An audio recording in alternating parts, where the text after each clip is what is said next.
সকালের নাস্তায় কারো পছন্দ ধোয়া ওঠা গরম ভাত, কারো পছন্দ গরম গরম রুটি, কেউ আবার পছন্দ করেন ওটস কিংবা সিরিয়াল। সো আসসালামু আলাইকুম, আশা করি সবাই ভালো আছেন। সকালের নাস্তায় বাসি রুটি খেলে যে উপকার পাবেন বা সকালের নাস্তায় যে বাসি রুটি খাওয়া যায় এই জিনিসটা আমরা কেউ জানতামই না। তবে অবশ্যই বাসি রুটি খেলে কি কি উপকার এবং অপকার রয়েছে ভিডিওটি সম্পূর্ণ দেখবেন, তাহলেই জানতে পারবেন এবং সবার মাঝে শেয়ার করে দিবেন। কারো কারো অনেক কিছুই পছন্দ সকালের নাস্তায় হালকা কিছু খাওয়ার, কিন্তু সময়ের অভাবে অনেক সময় দেখা যায় সকাল সকাল নাস্তায় রুটি বানানো সম্ভব হয়ে ওঠে না। এই জন্য ফ্রিজে রাখা রুটি দিয়েই সারতে হয় ব্রেকফাস্ট। জানেন কি, অন্যান্য বাসি খাবার স্বাস্থ্যের ক্ষতিকর কারণ হলেও বাসি রুটি স্বাস্থ্যকর তো বটেই, বরং পুষ্টির দিক দিয়ে বাকি খাবারের থেকে এগিয়ে। শুনতে অবাক লাগছে? তাহলে জানুন কেন স্বাস্থ্যকর। গরম গরম রুটির তুলনায় বাসি রুটিতে গ্লাইসেমিক ইন্ডেক্স তুলনামূলক কম থাকে। বাসি রুটি সাধারণত আগের দিন ভাজা হয়ে থাকে, যা ফ্রিজের তাপমাত্রায় ঠান্ডা হয়ে যায়। খাওয়ার আগে পুনরায় তা গরম করা হয়।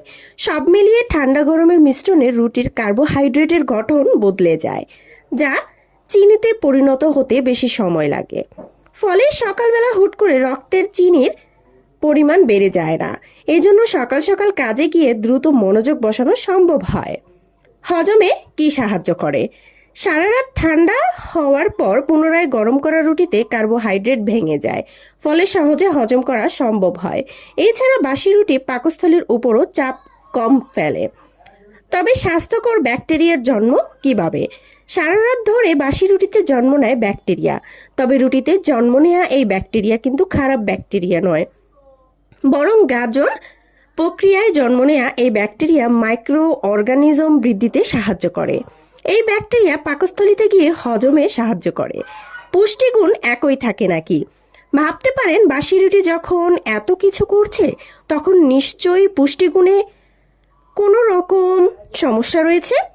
মজার ব্যাপার হলো ধোয়া ওঠা গরম রুটিতে যে পুষ্টি রয়েছে বাসি রুটিতে প্রায় একই পরিমাণ পুষ্টিগুণ রয়েছে। সামান্য দুই একটা ভিটামিনের পুষ্টিগুণ এদিক সেদিক হলেও বাকি সব প্রয়োজনীয় বি ভিটামিন, আয়রন, ফাইবারের পরিমাণ একই থাকে। শীতের সকালে উঠেই নাস্তা বানানোর মতো বিরক্তিকর কাজ আর কি বা হতে পারে? সেখানে বাসি রুটি হতে পারে সুন্দর একটি সমাধান। তার মানে এই নয় নিজের সময় ও পকেট বাঁচাতে 2-3 দিন আগের রুটি খেয়ে সকালে নাস্তা শেষ করবেন। রুটি হতে পারে সর্বোচ্চ একদিনের বাসি, হয় আগের দিন সকালে বানানো অথবা আগের রাতের বানানো। একদিনের বেশি পুরনো রুটি আপনার স্বাস্থ্যের উপকার বদলে ক্ষতিই বেশি করবে। তাই মনে রাখবেন, বাসি মানে এই নয় যে অনেক দিন পরিমাণ বাসি আপনাকে করতে হবে। সো আশা করি আজকের এই ভিডিওটি আপনার কতটুকু উপকারে এসেছে অবশ্যই কমেন্ট বক্সে জানাতে ভুলবেন না, এবং কতটুকু ভালো লেগেছে সেটাও অবশ্যই জানাতে ভুলবেন না। এবং ভালো লেগে থাকলে অবশ্যই যাদের ডায়াবেটিস রয়েছে, তাদের যেহেতু রুটি খাওয়া খুবই অভ্যাস কিংবা তাদের খেতেই হয়, তাদেরকে অবশ্যই ভিডিওটি শেয়ার করে জানিয়ে দিবেন। সকলেই ভালো থাকেন, সুস্থ থাকেন। দেখা হচ্ছে নেক্সট কোনো ভিডিওতে।